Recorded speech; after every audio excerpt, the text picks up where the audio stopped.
I'm Vance Bastion here with my co-host S.A. Baz Collins for this week's Written on the Edge, Season 8, Episode 47, Friday interview. We'll be talking with Judy Kiehart and discussing her book Calico Lane.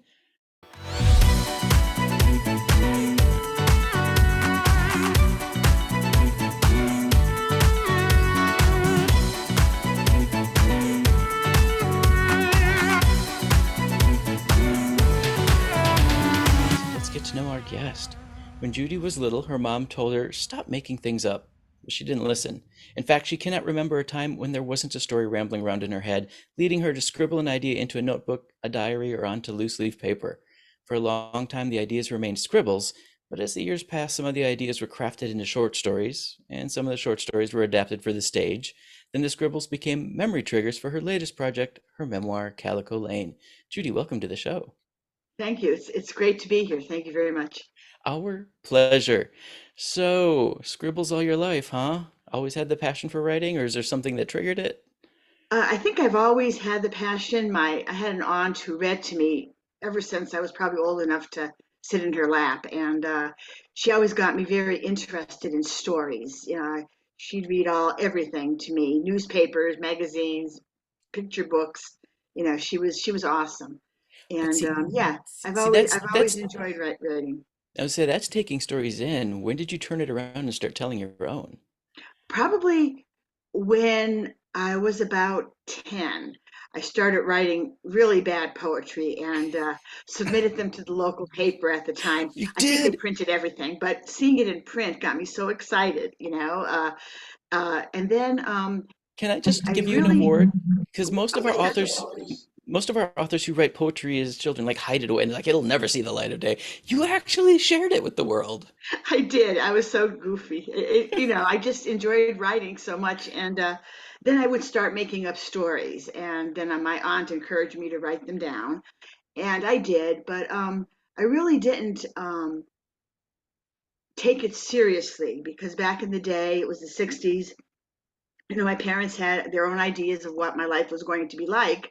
And back then, you just kind of went along with it, and that's what they want me to do, so I'll do it. And their idea was to get married and have a family, and that was to be a good life. And so when I talked about going to school, yeah, you can go and you can be a secretary, was their Mm. answer. And that's what I became, was a secretary. I never even thought writing could be a profession or you can go to school and learn how to write. I didn't even know that. I had a very sheltered life. So I didn't know that until I really uh, got much older. And when I had my son, I was in a really tough situation in a very tough marriage. And I started writing because of the space my head was in. I had to get it Hmm. all out.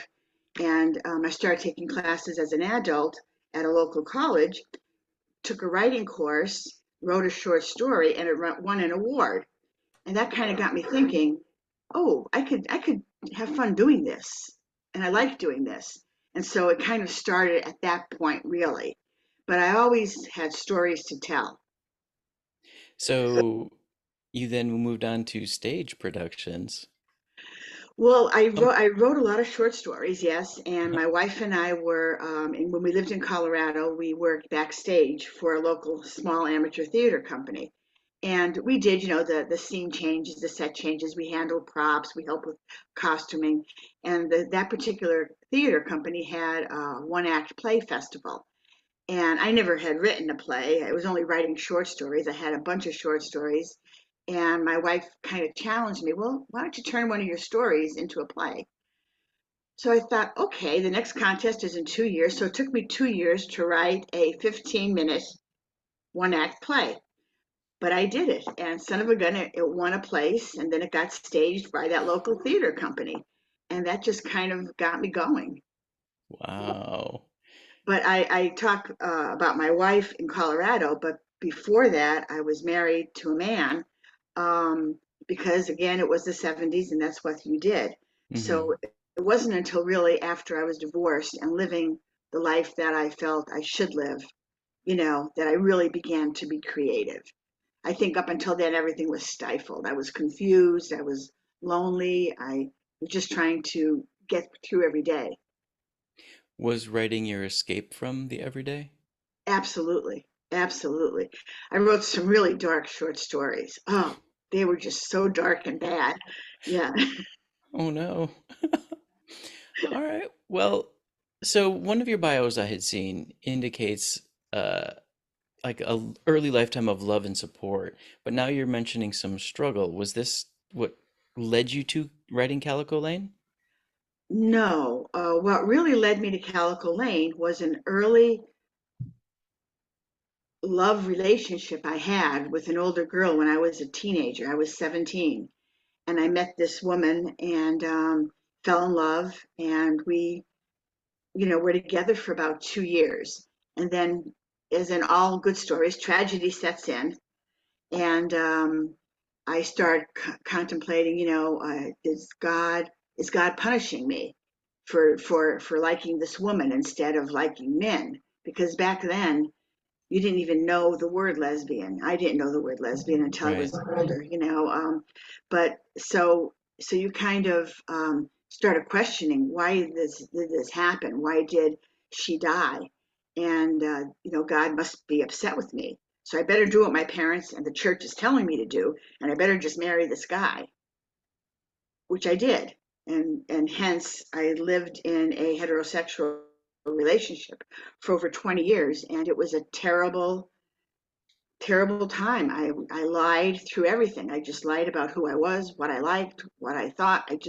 I lived this life of somebody else. And then finally, I couldn't do it anymore. I was just so tired of lying. I lied to my family, my friends, my son, everybody. They thought I was somebody else. And I just said, no, I'm not going to lie anymore. And I broke away from the marriage. That was the first step. And then just spent some time on my own thinking, figuring things out. Then I met my wife, and life just took a huge turn. We moved to Colorado, and everything changed. So yeah, it was a trajectory of sorts that I didn't know where I was going or where I was going to end up, and I still don't. I feel like I'm still on that journey. Um, but yeah, the writing was always an escape. But when I was married, my husband, would always question what I was writing. Where'd you get that idea from? Well, I Hmm. don't know. I just got the idea. I mean, that's what we do. We get ideas, and then Right. we write about them and we make up characters. So it was always a stressful time when I was married. But then when I left him, all of a sudden my creativity came out, and I wrote several plays and short stories, got into anthologies, and things started moving a little easier. All right. So if someone were to be standing in front of you at a book fair and ask, what is Calico Lane about? How would you pitch it to them? It's about how do you live when you're not who people expect you to be, and will you hide the truth, right? You just hide it. But then how long can you go on, and at what cost, hiding that truth? And so Calico Lane really encompasses a lot of the universal themes. I mean, we talk about faith, I talk about love, family, acceptance, belonging. um, I grew up in a very religious family, so there's a lot of cultural and ethnicity in my story. So I think Calico Lane appeals to a lot of people for that reason. Everybody gets something different out of it. If you're if you're an older lesbian coming out, you can relate to a lot of the baby boomer stuff. If you're just an older person, you can relate to the baby boomer stuff. If you were brought up in a religious family, then you can relate to the faith part of it all. So I think that's why it's doing as well as it is. And I say well, but it's on Amazon, so it's Oh, I come on think now. You've won two awards that well, I'm, yeah. I say, come on, you've won two awards that I'm aware of. Yes, I won the BIBA Best Indie Book Award in 2022, which was a real hoot. BIBA is pretty prestigious as far as awards go. And then I won the Fire Bird Award in 2023. Um, and that's a contest I entered only because of the good they do. That organization helps sheltered women and children. And so they're kind of involved and plugged into that. And that's where some of your fee goes. So that's why I enter that. So, but the Why don't BIBA you was show us why don't you show us the cover of the book? Yeah. cover of the book. Yeah. I happen to have one right here. Awesome. Yay. So that's actually the entrance to the lane, the neighborhood that I grew up in. Oh That's wow. the railroad tracks and the bridge that I used to run under because it was dark. And um, entering that area right here, I have just crossed over the river, which is here. So yeah, that's the actual book, or that's the actual entrance to the lane. Ah, lovely. All right. Do you have any questions, Bass? No, I just, yeah, is it more of a memoir or is it a semi-fictionalized? How is it that people how would you explain it to people? It's a memoir. Everything in there is as I remember it. I also do talk about struggles with memory and how we get confused. And Hmm. so the main the one of the story arcs is that love relationship I had when I was 17. And during that time, in my book, she's called Valerie. Valerie dies, and I don't honestly remember events around that time because number one, it was long ago, and number two, it was just so traumatic. Um, and so throughout the book, I reference that experience, but in different lights. At one point, I reference how I remember, the weather maybe, or where it was taking place. And another time, someone else comes into my life and corrects me on a memory. So it is all true, and it's how I remember it. So yeah, it's definitely a nonfiction story, but there's got a little bit of mystery in it because if you read the first chapter, I think you're going to want to find out what what happened here and where are we going with this. Okay. All right. Now, did I see on your website you have a question to the world about do you want to write your memoir? Can I ask what that's about? Well, one of the things, one of the events that was I was lucky enough to be part of were here in Olympia, Washington, which is where I live. Was I know it the well. seniors? What's that? Know it I well? know it well. It's a great little town. It's a great city. But anyway, I've been talks on how to write memoirs. And again, I don't preface this with me being an expert or anything. This is just how I wrote my memoir. And if I can do it, you can do it. And so I've had some interesting conversations with people who are writing. I've had a lady walk out of the room because she said I was discouraging her. I was just being honest with my quest for an agent and how that all went and why I Uh-huh. went into publishing with Amazon. So she walked out of the room because there was no way she was going to listen to that. But Wow. yeah, so I've had different responses to when I speak to people, and I speak to writing groups. I enjoy anything Pride, any Pride event. I'm there. I'm there, and I'll talk to everybody, and I just love that. And some PFLAG groups, church groups.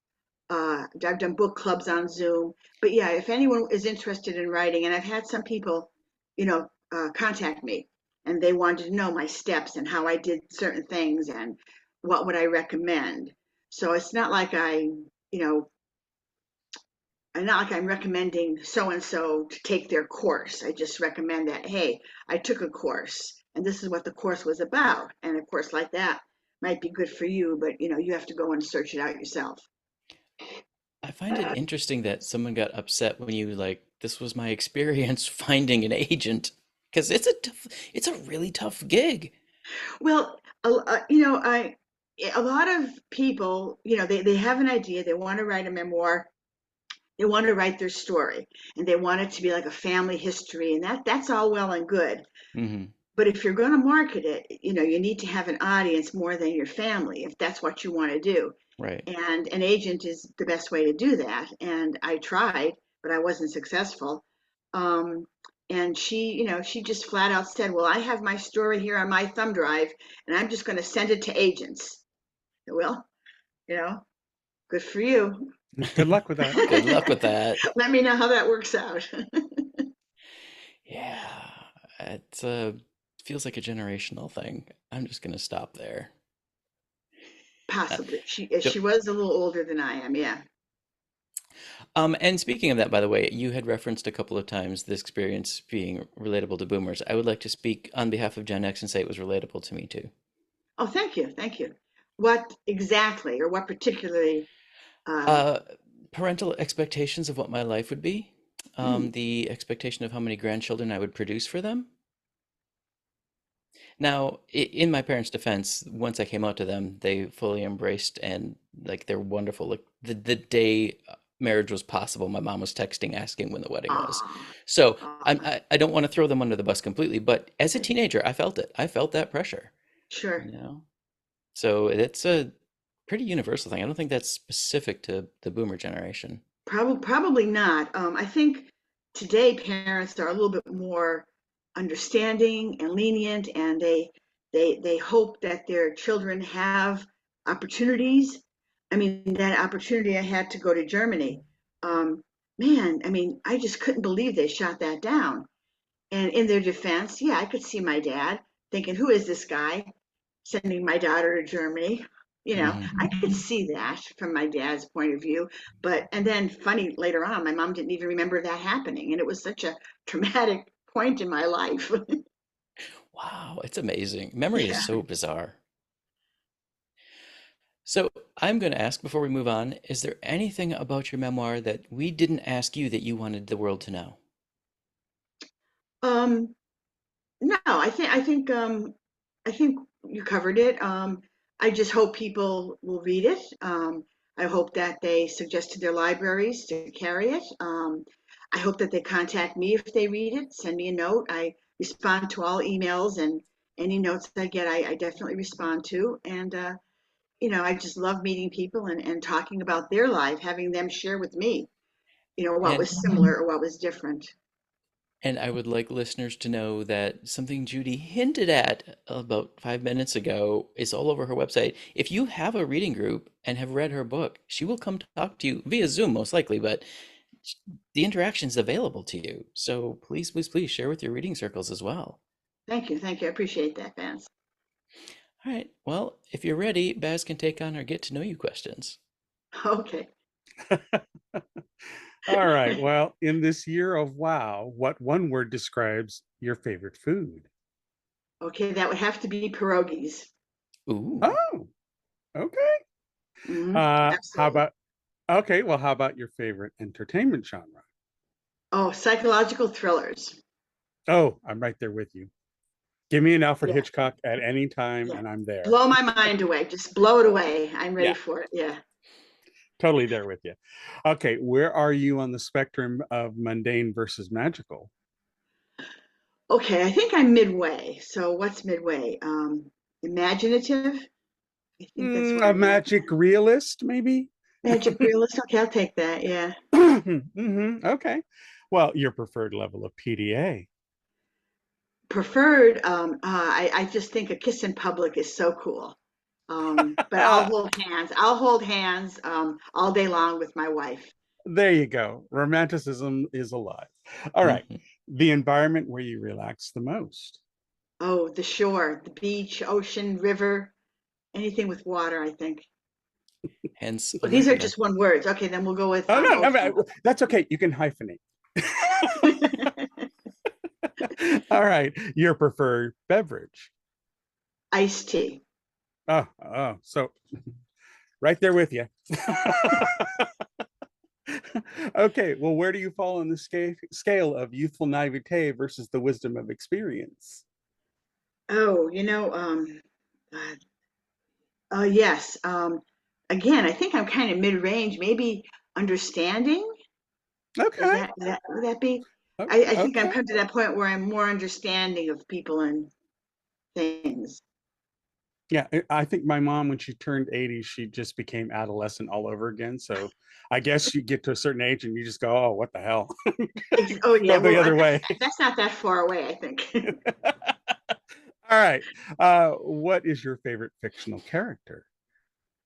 You know, I, you I don't have a lot of fictional characters that I really can point to, except a book I recently read, which I don't read a lot of fictional fantasy, The Invisible Life of Addie LaRue. Have you read that Hmm. one? No. Mm. So I would say Addie LaRue is my right now my favorite fictional character. She's very unique and understanding, and her experience has been really fun to read. But again, she's fictional. Can't remember Okay. who wrote that book, but that's a really good book. Okay. Oh, good. Glad to give a shout out. All right. Well, finally, your favorite mode of travel. Oh, walking, Oh, Nice. good for you. yeah, Good for you. Get those steps in. yeah. Well, Well, you made plus it through the plus list.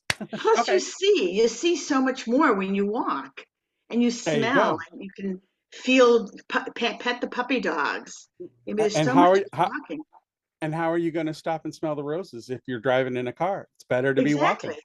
Or See, riding in there a you go. train. Of Yeah, course, exactly. my husband would say that the best part of it is walking and coming up against a big thing of blackberry canes and just Oh, grazing as you go.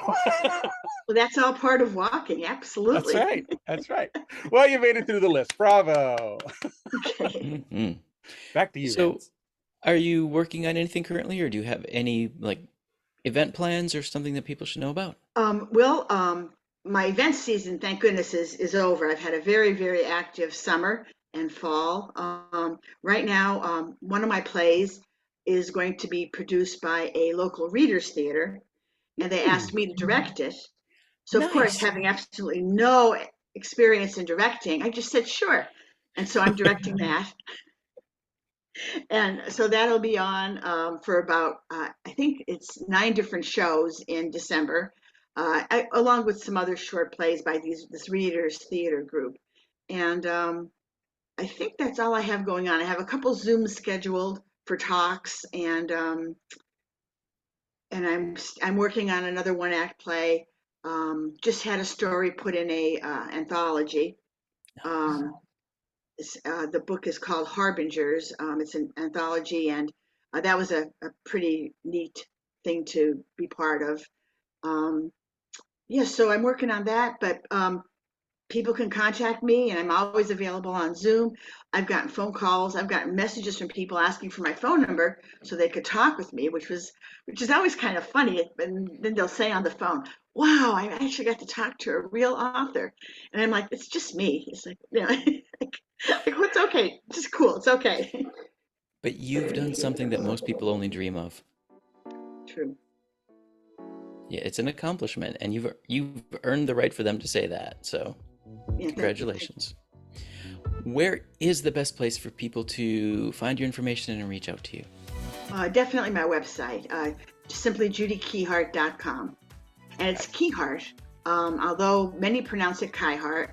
But as my dad said to me, the key to your heart. That's a good way Aw. for people to remember your name. There you go. He was such a And sweet guy, really. and if you are only listening to this, it's spelled Kiehart. Yeah. All right. Oh, Any so it final follows the German rule. It sure does. Okay. any final words of wisdom? um, just I think if we all can just be honest with ourselves and each other, I think that if we try to put on a facade or pretend to be somebody else, in the long run, it's just not worth it's not worth what happens in the long run. I think being honest and enjoy what you do, and read a lot, and read a lot of memoirs, and support indie authors. Hmm. All Bravo. right, folks. We'd like to extend a huge thank you to Judy Kiehart for joining us. Judy, thank you so much. Thank you guys. And we at Written on the Edge are proud to introduce you to new media by queer content creators. So if you enjoy learning about new artists or hearing our thoughts on entertainment media, please like and subscribe so you get the alerts for new episodes. The show is produced by Rogue Ravens Media. For our disclaimers, links to social media, our listen stations, or to sign up as a guest, visit www.rotepodcast.com. Tune in next week for your queer media fix. Bye-bye.